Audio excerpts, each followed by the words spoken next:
ආයිබෝවන් සියලු දෙනාටම. ඉතින් අද මේ වීඩියෝ එක මම ඔයගොල්ලන්ට කියන්න බලාපොරොත්තු වෙන්නේ අපි දන්නවා ඉතාමත්ම විශාල ප්‍රශ්නයක් වෙලා තියෙනවා මේ දියවැඩියාව මේ කාල සීමාවේ. ඉතින් මේ දියවැඩියාවෙන් පීඩා විඳින බොහෝ දෙනෙක් බොහොම දුර්මත විශාල ප්‍රමාණයක් එක්ක ගැටිලා කරදරයට මුහුණ පාපු අවස්ථා අපිට බොහෝ විට හම්බ වෙලා තියෙනවා. ඉතින් අද මම මේ වීඩියෝවෙන් බලාපොරොත්තු වෙනවා මේ දුර්මත කීපයක් ගැන. අති විශාල ප්‍රමාණයක් මේ දුර්මත අපි අතරේ තියෙනවා. ඒ අතරින් ඉතාමත්ම වැදගත් දුර්මත 7ක් පිළිබඳව ඔයගොල්ලොත් එක්ක කතා කරන්න. ඉතින් අපි දන්නවා හුඟක් බොහෝ දේවල් කියනවා මේ පිළිබඳව. සීනි කෑවොත් හොඳ නැහැ කියනවා. එහෙමත් නැත්නම් නියුඩ තියෙන හාල් ඕන තරම් කෑවත් කිසිම ප්‍රශ්නයක් නැහැ කියනවා. ඊට පස්සේ පළතුරු වලත් සීනි තියෙනවා. ඒක නිසා පළතුරු කන්න හොඳ නැහැ කියලා කියනවා. ඒ වගේම මේ sugar free කියලා ගහලා තියෙන මේ දේවල් ඕන තරම් අරගෙන පාවිච්චි කරන්න පුළුවන්. මේ වගේ නොයෙකුත් මත තියෙනවා. ඉතින් අපි බලමු මේ මතවල හරි වැරද්ද එහෙම නැත්නම් සත්‍ය අසත්‍ය මොකක්ද කියලා. හුඟක් වෙලාවට දැකලා තියෙන දෙයක් තමයි අපේ අත්තම්මලා එහෙම නැත්නම් අම්මලා ඒ දවස්වල කියපු කතාවක් තමයි අපෝ ඔහොම සීනි නම් කන්න එපා. සීනි කෑවොත් පස්සේ දවසක මේ දියවැඩියාව හැදෙයි කියලා. ඉතින් ඇත්තටම සීනි කෑවා කියලා පමණක්ම අපිට දියවැඩියාව හැදෙනවද? දැන් ඇත්තට වශයෙන්ම කතා කරනවා නම් සීනි අත්‍යවශ්‍ය දෙයක්. සාමාන්‍යයෙන් අවුරුදු 25 30 වෙනකන් ඉතාමත්ම අත්‍යවශ්‍ය දෙයක්. ඒ මොකද දුවන පනින කුඩා දුවදරුවන්ට මේ සීනි කියන දේ ඉතාමත්ම අත්‍යවශ්‍යයි ශක්තිය සාදා ගන්න. ඒ වුණාට සාමාන්‍යයෙන් අවුරුදු 40 විතර වුණාට පස්සේ අපි කල්පනා කරන්න ඕන සීනි පිළිබඳව. ඒක වෙනමම පැත්තක්. ඒ වුණත් සීනි කන කෙනෙකුට කුඩා කාලයේ සීනි කන කෙනෙකුට පසුව දියවැඩියාව හැදෙනවා කියන කතන්දරේ කිසිසේත්ම සත්‍යයක් නැහැ. මම මෙතෙන්දි විශේෂයෙන් කතා කරන්නේ මේ දෙවෙනි වර්ගයේ දියවැඩියාව ගැන. පළවෙනි වර්ගයේ දියවැඩියාව වෙනමම විදිහකට කතා කරන්න ඕන දෙයක්. මේ මම කතා කරන්නේ ඉතාමත් බහුලව පවතින දෙවෙනි වර්ගයේ දියවැඩියාව ගැන. ඉතින් මේ දෙවෙනි වර්ගයේ දියවැඩියාවේදී ඇත්ත වශයෙන්ම සීනි කෑවොත් ශාරීරික ක්‍රියාකාරකමක් නැති වයස්ගත කෙනෙකුට අධිකව සීනි කෑවොත් එහෙම ඔහු ඊට පස්සේ ස්ථූලභාවයට පත් වෙලා ඉවරලා දියවැඩියාව හැදෙන්නට පුළුවන්. ඒ වුණාට විශේෂයෙන් දියවැඩියාව හැදෙන්න තියෙන ප්‍රධාන හේතුවක් තමයි එකක් තමයි තමුන්ගේ ජානමය පිළිබඳ ප්‍රශ්නයක්. තමුන්ගේ පවුලේ දියවැඩියාව තියෙනවා නම් ඒ පුද්ගලයාට දියවැඩියාව හැදෙනවම කියලා එකක් නෑ. නමුත් දියවැඩියාව හැදෙන එකේ සම්භාවිතාවය ඉතාමත්ම වැඩි වෙන්න පුළුවන්. එතකොට අනිත් එක තමයි ඔයාගේ ශරීරයේ විදිහ. ශරීරය ඉතාමත්ම ස්ථූල ශරීරයක් නම් මහත කෙනෙක් නම් බර අධික කෙනෙක් නම් ඔයාට දියවැඩියාව හැදීමේ අවදානම තියෙනවා. ඒ වගේම තවත් දෙයක් තමයි ඔයාගේ ක්‍රියාකාරීත්වය. ක්‍රියාකාරී නැතුව එකම තැනකට වෙලා ඉන්නවනම් අන්න එතකොට ඔයාට දියවැඩියාව හැදෙන ප්‍රවණතාවයක් තියෙනවා. ඒ වගේම ඔයාගේ නිින්ද හොඳ නිින්දක් හම්බ වෙනවද? එහෙම නැත්නම් ඔයා හොඳින් එක්සර්සයිස් කරනවද නැද්ද? ඔයාගේ මානසිකත්වය, ඔයා මානසික ආතතියෙන් පෙළෙනවද? එහෙම නැත්නම් ඔයා දැනට පාවිච්චි කරන බෙහෙත් මෙන්න මේ වගේ දේවල් මත දියවැඩියාව සෑදීමේ ප්‍රවණතාවය වැඩි වෙන්නට පුළුවන්. එහෙම නැතුව සීනි කෑම තුලින් පමණක් මේ දියවැඩියාව සෑදෙනවා කියන එක ඒ තරම් සුදුසු වන්නේ නැහැ. ඉතින් ඊළඟ කාරණය තමයි මේ බොහොම ලොකු දුර්මතයක් තියෙනවා අපි අතර මේ දුම්බුරු සහල්. මේ නියුඩ්ඩ තියෙන හාල් දියවැඩියා රෝගියෙකුට ඕන තරම් කන්න පුළුවන් කියලා. නියුඩ්ඩ තියෙන හාල් වල නොයෙකුත් පෝෂක ද්‍රව්‍ය අඩංගු වුණත්, තන්තු අඩංගු වුණත් මේ හාල් වල ග්ලයිසීමික් ඉන්ඩෙක්ස් එක, ඒ කියන්නේ මේ හාල් අපි පරිභෝජනය කරලා කොයි තරම් ඉක්මනට අපේ ශරීරයට ග්ලූකෝස් එකතු වෙනවද කියන එක අතින් ඉතාමත්ම ඉහළයි. සාමාන්‍යයෙන් ග්ලයිසීමික් ඉන්ඩෙක්ස් එක අඩු. ඒ කියන්නේ ඉතාමත්ම අඩුවෙන් ග්ලූකෝස් අපේ ශරීරයට උරා ගන්නා හාල තමයි නාඩු හාල්. ඒ කියන්නේ තම්බපු නාඩු. තම්බපු නාඩු හාල් වල තමයි අනිවාර්යෙන් ඉතාමත්ම අඩුවෙන් අපේ ශරීරයට ග්ලූකෝස් උරා ගන්න. ඒ වගේම ඊළඟට අඩු ශීඝ්‍රතාවයකින් ග්ලූකෝස් උරා ගන්නේ බාස්මති. ඒකෙදිත් බාස්මති ලංකාවේ හැදෙන බාස්මති සහ ඉන්දියාවෙන් අපිට ලැබෙන බාස්මති තමයි ඉතාමත්ම හොඳ. ඒවා තමයි ඉතාමත්ම අඩුවෙන් අපේ ශරීරයට අඩු ශීඝ්‍රතාවයකින් ග්ලූකෝස් පුරාගන්න. ඊළඟට තමයි තියෙන්නේ රතුහාල්. මේ රතුහාල් වල ග්ලයිසීමික් ඉන්ඩෙක්ස් එක රතු තඹපු හාල් වල ග්ලයිසීමික් ඉන්ඩෙක්ස් එක 56ක් විතර වෙනවා. එතකොට ඒක තමයි මේ තියෙන සහල් වලින් වැඩිම ශීඝ්‍රතාවයකින් අපේ ශරීරයට ග්ලූකෝස් පුරා ගන්න. ඊටත් වඩා වැඩියෙන් රතු කැකුළු. ඉතින් ඒක නිසා සාමාන්‍යයෙන් ග්ලයිසීමික් ඉන්ඩෙක්ස් එක අඩුම හාල වන්නේ නාඩු සහල්, තඹපු නාඩු සහල්. ඒකෙදි මම ග්ලයිසීමික් ඉන්ඩෙක්ස් එක තිරේ දාලා තියෙනවා. ඔයගොල්ලෝ බලන්න මේ සහල් වල එතකොට අපිට තෝරගන්න පුළුවන් දුඹුරු සහල් නෙවෙයි ඉතාමත්ම හොඳම සහල, ඉතාමත්ම හොඳම සහල තඹපු නාඩු සහල්, ඊළඟට බාස්මති. අනිත් එක තමයි බොහෝ විට කියනවා මේ පළතුරු වලත් සීනි තියෙනවා. ඒක නිසා පළතුරු කන්න හොඳ නෑ කියලා. ඉතින් ඇත්ත වශයෙන්ම පළතුරු වල සීනි තියෙනවා. ඒ වුණත් අපි පළතුර විදිහටම ආහාරයට ගත්තොත් ඒ පළතුරේ තවත් දේවල් අඩංගු වෙනවා. සීනි වලට අනිත් එක තමයි පළතුරු වල සීනි තියෙන්නේ ෆ්‍රුක්ටෝස් විදිහට. ග්ලූකෝස් හෝ සුක්‍රෝස් විදිහට නෙවෙයි, ෆ්‍රුක්ටෝස් විදිහට තමයි පළතුරු වල සීනි තියෙන්නේ. ඉතින් ඒ සීනි ප්‍රමාණය උනත් පළතුර සම්පූර්ණයෙන් අපි ආහාරයට ගත්තොත් අන්න එතකොට අපි කියනවා පළතුර කෑවොත් අපිට ඒ පළතුරේ තියෙන අනිකුත් දේවලුත් ලැබෙනවා. විටමින්, khනිජ ලවණ, එතකොට තන්තු, අනිත් එක පොලිෆීනෝල්. මේ කියන දේවල් නිසා අපේ ශරීරයේ ප්‍රදාහයන්, අපේ ශරීරයේ තැන් තැන් වල සිදුවන ප්‍රදාහයන් ඉතාමත්ම අවම කරනවා. මේ ශරීරයේ ප්‍රදාහයන් අවම කරපුවාම ඒ නිසාම අපේ ඉන්සියුලින් වල ක්‍රියාකාරීත්වය වැඩි වෙනවා.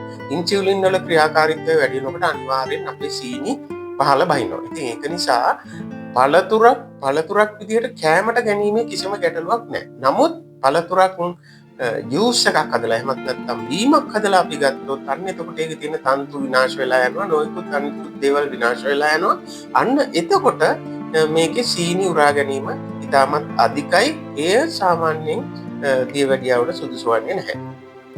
ඉතින් තවත් එක දෙයක් තමයි මේ දියවැඩියාව සඳහා ප්‍රතිකාර ලබාගෙන යනකොට එක්තරා අවස්ථාවකදී අපේ සීනි සාමාන්‍යයෙන් 90ට 95ට ඒ වගේ 100න් පල්ලෙහා මට්ටමකට බැස්ස ගමන් ඉහළ සීනි අගයක් තිබලා මෙතෙන්ට බැස්ස ගමන් සාමාන්‍යයෙන් රෝගියා හිතනවා දැන් මට දියවැඩියාව හොඳයි. දැන් කිසිදු ප්‍රශ්නයක් නැහැ. වෛද්‍යවරයාත් කියනවා අද නම් සීනි හොඳයි, ගැටලුවක් නැහැ කියලා. අන්න එතකොටම මේ බෙහෙත් නැවැත්වීම ඉතාමත්ම භයානක දෙයක්.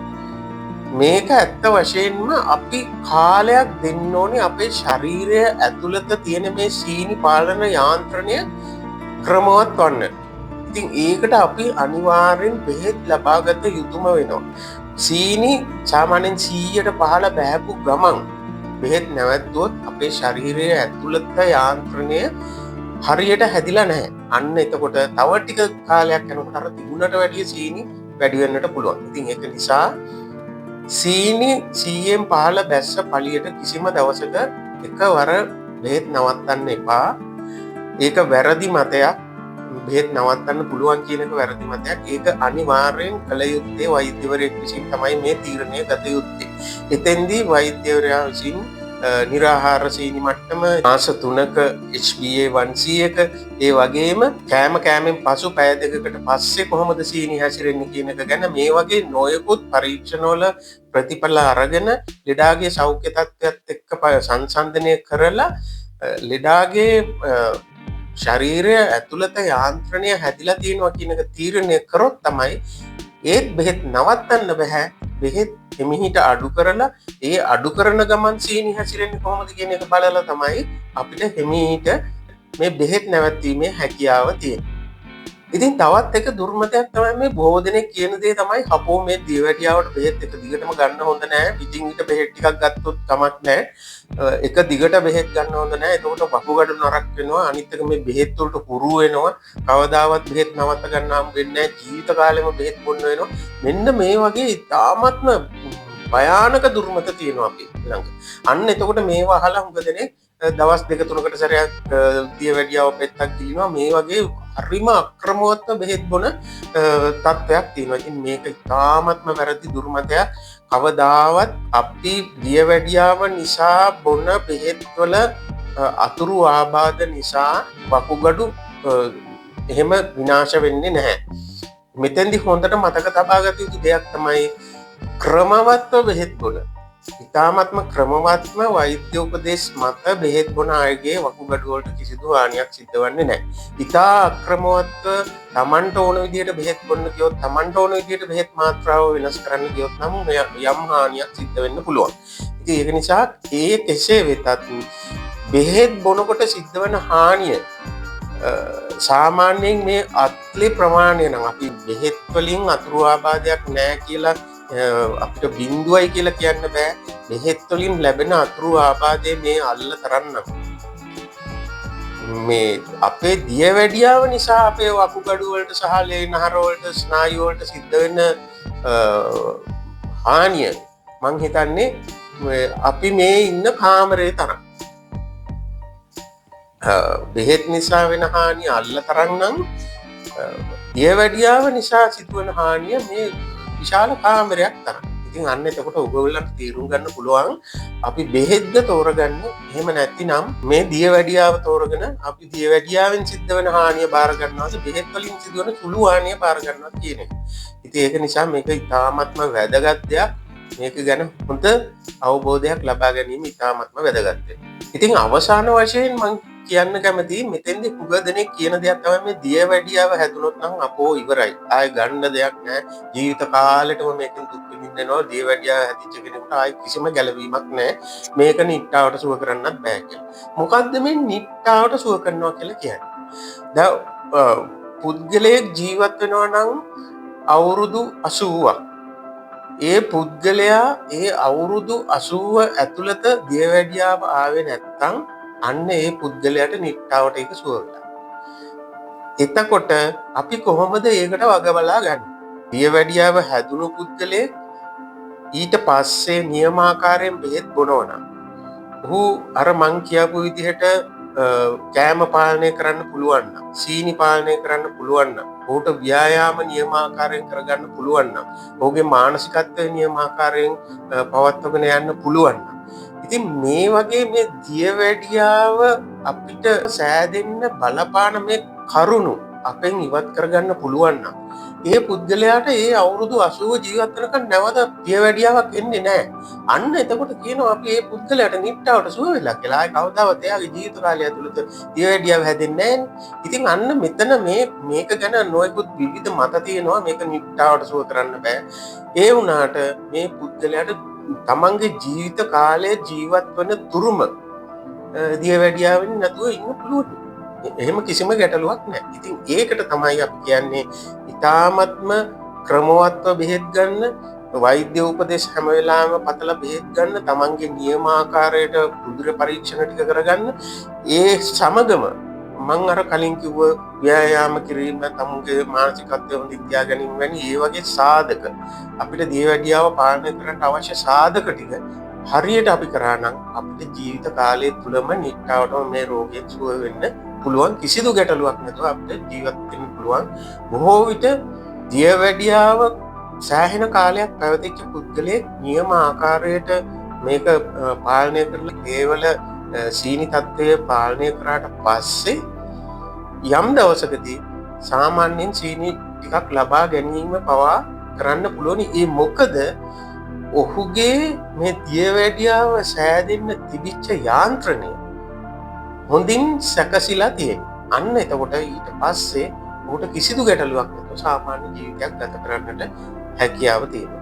ඉතින් අද වීඩියෝ එකත් ඔයගොල්ලන්ට යම් දෙයක් ලැබුණා නම් වීඩියෝ එක ලයික් කරන්න, ඔයගොල්ලන්ගේ ගැටලුවක් තියෙනවා නම් ඒක කමෙන්ට් කරන්න.